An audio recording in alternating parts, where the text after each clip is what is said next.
मैं तो अकेला ही चला था, इन सब का साथ मिलता गया, कारवां बनता गया। 5 साल तक आपका बेटा बनके, आपका भाई बनके आपकी सेवा करूंगा, ये वादा और विश्वास के साथ में आ गया। और सबसे बड़ी चीज कि मुझे राजनीति के 64 कलाएं तो नहीं आती, पर मुझे ये पता है कि मेरी जनता मेरे साथ में। 3 तारीख का दिन सेव की राजनीति का, बाड़मेर की राजनीति का और राजस्थान की राजनीति का एक ऐतिहासिक दिन होगा। मेरी टक्कर ही नहीं है सर। एक तरफे वन वे जीत रहे हैं सब, टक्कर में कौन है, कहाँ है? ठीक है, कोई मन अगर राजी कर रहा है कि भैया मैं टक्कर में हूँ तो होने दो ना। तो हमारा राजस्थान जो अपनायत के लिए जाना जाता था, आज बलात्कार में सबसे नंबर 1 पे है। मैं तो शुद्ध बेरोजगार हूँ, 24/7 वाला। जिंदा रहना है तो हालातों से क्या डरना, जंग लाजिम है तो लश्कर नहीं देखे जाते। महराज फैज़ाबादी की ये लाइनें मैंने क्यों कही, मैं आपको बताता हूँ। दरअसल मेरे साथ इस वक्त मौजूद हैं रविंदर सिंह भाटी, बाड़मेर और ख़ास करके शिव विधानसभा सीट पर एक सेंटर ऑफ अट्रैक्शन बन गए हैं। हालांकि अभी बीजेपी का भी दामन थामा था, लेकिन 9 दिनों में ही बीजेपी से मोहभंग हुआ और अब चुनावी ताल निर्दलीय ठोक दी है।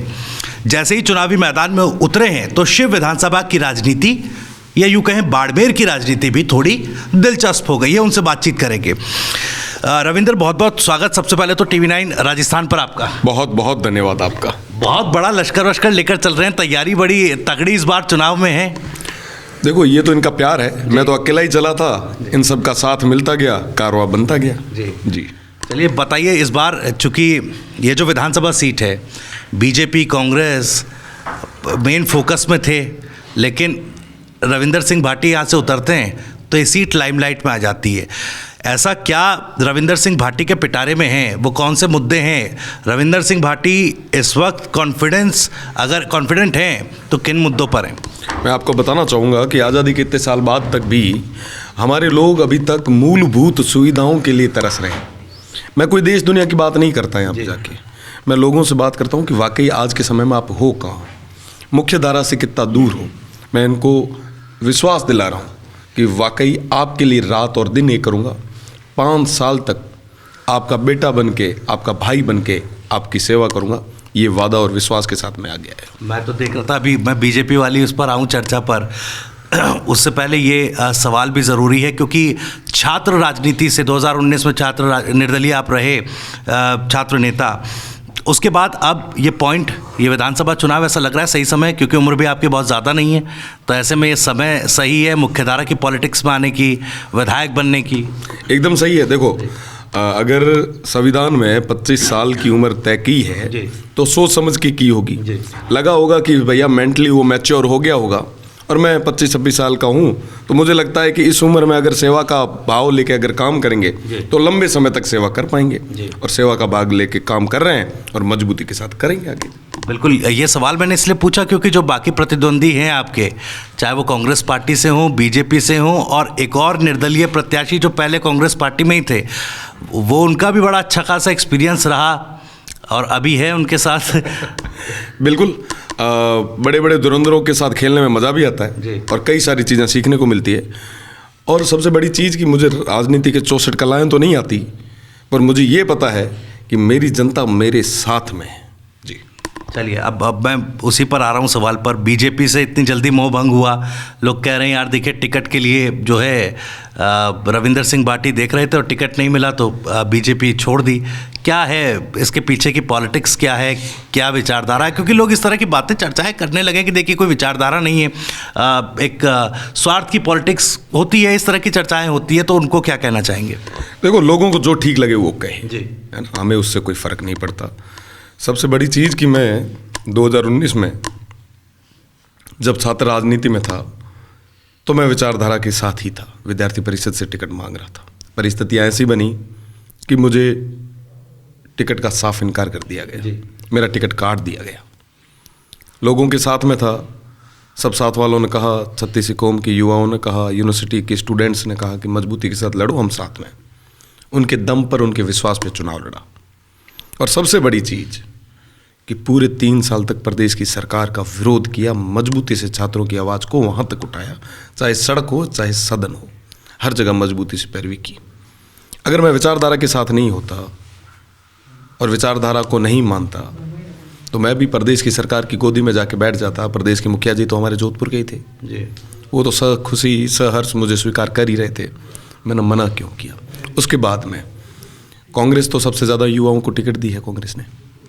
मैं चाहता तो कांग्रेस में जाता, वहाँ से टिकट लेके चुनाव लड़ सकता था जी, पर नहीं, मैं विचारधारा के साथ पहले भी था, आज भी हूँ, आगे भी रहूँगा। हाँ, राजनीतिक जीवन में कई सारी उठापटक होती है, कई बार टिकट मिलती है, कई बार नहीं मिलती है, पर जो भाव आपके साथ में जुड़े हैं उन भाव की हमेशा कदर करना, ये मेरा उद्देश्य है, मेरा लक्ष्य है। और मैं आज के समय में जनता के आशीर्वाद की बदौलत यहाँ पे बैठा हूँ, बतौर प्रत्याशी बैठा हूँ।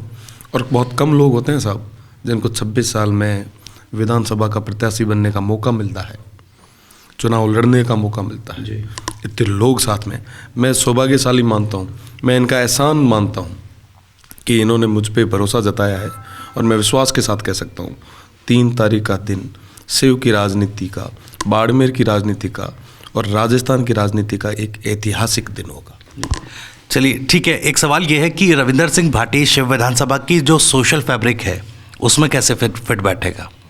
पूरे तरीके से फिट बैठेगा। मैं आपको बताऊं कि हमारे यहाँ पर 50% युवा है जी, 50%, 2,98,000 लोग हैं यहाँ पे टोटल वोटर। और वो यूथ वाकई चाहता है कि साहब हम परिवर्तन लाए। कोई तो ऐसा आदमी हो जो हमारी बात को सदन में मजबूती से रखे। आज तक हमारी बात कभी किसी ने रखी नहीं। आप अभी आए हैं यहाँ पे, आपने यहाँ पे स्थितियाँ देखी है, आपने रोडों के हालात देखे हैं, यहाँ पे मूलभूत सुविधाओं की कमी है, सब चीज़ों की कमी है। आज़ादी के इतने साल बाद भी हम छोटी छोटी चीज़ों के लिए तरस रहे हैं। तो सब ने मिलकर ये ठान लिया है इस बार की लड़ाई व्यवस्था परिवर्तन की होगी, एक नई शुरुआत होगी और मजबूती के साथ इस क्षेत्र को आगे कैसे बढ़ाएं, इसके लिए हम सब मिलके एकजुट होकर लड़ाई लड़ रहे हैं। युवाओं का साथ है बात कही, लेकिन सोशल फैब्रिक जितना कॉम्प्लिकेटेड शिव विधानसभा में है और जितने प्रत्याशी इस बार मैदान में है तो कहीं मुश्किल वो होगी। खैर आगे बढ़ता हूँ मैं। जो प्रतिद्वंदी अब सामने हैं, टक्कर किसके साथ मान रहे हैं? मेरी टक्कर ही नहीं है सर जी। एक तरफे वन वे जीत रहे हैं सब, टक्कर में कौन है, कहाँ है? ठीक है, कोई मन अगर राजी कर रहा है कि भैया मैं टक्कर में हूँ तो होने दो ना, 3 तारीख तक खुश रहने दो सबको और 3 को परिणाम आएंगे, पता चल जाएगा। और सबसे बड़ी चीज़, मैं टक्कर में इसलिए नहीं मानता क्योंकि भैया हम वास्तविक मुद्दों की बात कर रहे हैं। इनमें से कोई नहीं बात कर रहा वास्तविक मुद्दे क्या है, क्योंकि इन सभी ने जब कभी भी मौका मिला कुछ काम नहीं किया। अब जनता के पास किस मुंह के साथ जाए? और रही बात दूसरी, मजबूती के साथ में 36 कौम का साथ और सहयोग मुझे मिल रहा है। मुझे भरोसा है मेरे शिव की जनता पे, वो विश्वास जताएगी मुझे, मेरे ऊपर आशीर्वाद रखेगी जी। और मजबूती के साथ काम करने का मौका मुझे शिव की जनता देगी। चलिए, आप अभी ये तो कह रहे हैं कि कोई प्रतिद्वंदी नहीं है, किसी के साथ टक्कर नहीं है, आप युवा नेता हैं, आप युवाओं पर भरोसा है। मैं थोड़ा सा पॉलिटिकल दायरे से बाहर आकर राजस्थान की राजनीति में एक युवा चेहरे हैं सचिन पायलट, उनका भी जिक्र करना चाहूँगा। उनके बारे में क्या विचार हैं आपके? अच्छे नेता हैं जी, मेहनत कर रहे हैं, संघर्ष कर रहे हैं और हर युवा के जीवन में संघर्ष होना चाहिए। मैं मानता हूँ कि अगर युवा के जीवन में संघर्ष नहीं है तो वो जवानी किस काम की। तो संघर्ष कर रहे हैं, शुभकामनाएं। टोंक से चुनाव लड़ रहे हैं, शुभकामनाएं। पिछली भी जो सरकार चली है, आप भी छात्र राजनीति में रहे, कैसा रहा इस सरकार का टेन्योर? जज के हमने काम किया जी। काम करवाने के लिए लड़ाई लड़ी, कई बार जेल भी गया, कई बार लाठियाँ खाई, मुकदमे अभी तक चल रहे हैं। आप सोच ही सकते हैं, 11 बार पेपर लीक हुए, 26 लाख स्टूडेंट सिर पे हाथ रख के रो रहे हैं जी। कोई सुनने वाला है नहीं, आंख बंद कर ली, कान में अंगुली डाल दी, बोल तो वैसे ही नहीं रहे हैं। तो कुल मिला के मुझे लगता है कि युवाओं के साथ में सबसे ज़्यादा कुठाराघात हुआ है। दूसरी अगर मैं बात करूँ तो हमारा राजस्थान जो अपनायत के लिए जाना जाता था, आज बलात्कार में सबसे नंबर 1 पे है जी। हमारा राजस्थान जो प्रेम के लिए, सब चीज़ों सौहार्द के लिए जाना जाता था, वहाँ पे बेरोज़गारी सबसे ज़्यादा है। एक समय था जब हरियाणा में हुआ करती थी, उसके बाद की स्थितियाँ ये है। कुल मिला के यहाँ पे लॉ एंड ऑर्डर पूरे तरीके से कोलैप्स हो चुका है। सिर्फ झुंझुने पकड़ाए गए हैं हमारे लोगों को, कोई सहायता या कोई वास्तविक धरातल पर कोई फ़ायदा हमारे लोगों को नहीं दिया गया जी। चलिए मैं थोड़ा सा जल्दी से इसको रैप अप करूंगा। कुछ और भी सवाल हैं, लेकिन मुझे पता है दिन भर से आप चुनावी प्रचार में हैं और मैं सुन रहा था खाना भी आज आपने नहीं खाया।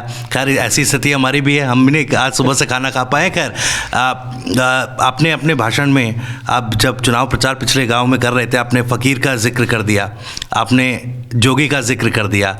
इसका इशारा क्या समझा जाए? अगर चुनाव जीते, हाइपोथेटिकल है, चुनाव जीते तो फिर वो दरवाजे भी खुले हैं बीजेपी की तरफ। सब दरवाजे तो हमारे लिए सबके खुले हैं। तय तो हमें करना है ना, हमारे शिव की जनता को करना है। शिव की जनता कहेगी भैया इस दरवाजे से घुसना है तो उस दरवाजे से घुसेंगे, और दरवाजे तो कभी बंद होते ही नहीं है। आपने जैसे पहले कहा कि 26 साल की उम्र है, 50 साल ठोक बजा के खेलूंगा और जनता की सेवा करूंगा, यहाँ पे बीच में रह के करूंगा। मैं जयपुर दिल्ली वाला मटेरियल नहीं हूँ, मैं तो इन धोरों वाला मटेरियल हूँ जो धोरों में रह के काम करना चाहता हूँ। तो ये जनता जो तय करेगी, जनता का जो आदेश होगा वो मेरा आगे का लक्ष्य रहेगा। चलिए एक दो आखिरी सवाल है मेरे। एक सवाल ये थोड़ा नॉन पॉलिटिकल है, नेता कौन सा बढ़िया लगता है, आइडियल, जिसको रविंद्र सिंह भाटी अपना आइडियल मानते हो? अटल बिहारी जी। अच्छा, अटल बिहारी वाजपेयी जी आपको, आपके आइडियल आप मानते हैं। इसके अलावा निजी ज़िंदगी से जुड़ा सवाल पूछो तो कारोबारों का शौक है क्या आपको? बिल्कुल है, रखता हूँ जी। कौन सी कार अभी हैं आपके पास? मेरे पास तो नहीं है जी, पर मेरे भाई हैं जो सारी कारें रखते हैं तो उनको कह देता हूँ कि भैया मेरे ये शौक हैं, मुझे ये पूरे करने हैं, तो वो अपने आप कराते हैं। भैया मैं तो शुद्ध बेरोजगार हूँ, 24/7 वाला, ठीक है, तो मेरे भाई साथ में हैं, वो मजबूत हैं, तो मैं सोचता हूँ मैं मजबूत हूँ। चलिए, जो मैंने शुरुआत में महराज फैजाबादी की जो लाइन कही थी, दो वो इसी से, एक तो चूँकि आपका हौसला बुलंद है, निर्दलीय टक्कर दे रहे हैं, ताल ठोक रहे हैं, छात्र राजनीति से मुख्य राजनीति में आ रही है, तो सामने जो लश्कर है नहीं देख रहे हैं और खुद का भी लश्कर बड़ा लेकर आप चल रहे हैं। चलिए, बहुत बहुत शुक्रिया रविंद्र सिंह भाटी साहब हमारे साथ चर्चा करने के लिए। तो बाड़मेर की राजनीति में क्या चल रहा है, जनता का मिजाज क्या है और कौन जीत रहा है, खुद जनता बताएगी। अभी रविंद्र सिंह भाटी हमारे साथ थे, जिनके निर्दलीय चुनाव ठोकने से बाड़मेर और शिव विधानसभा की जो राजनीति है वो दिलचस्प हो गई है। आगे चलेंगे, जनता का मन जानेंगे। कैमरामैन साथी राहुल देव के साथ TV9 राजस्थान के लिए मैं भविष्य त्यागी।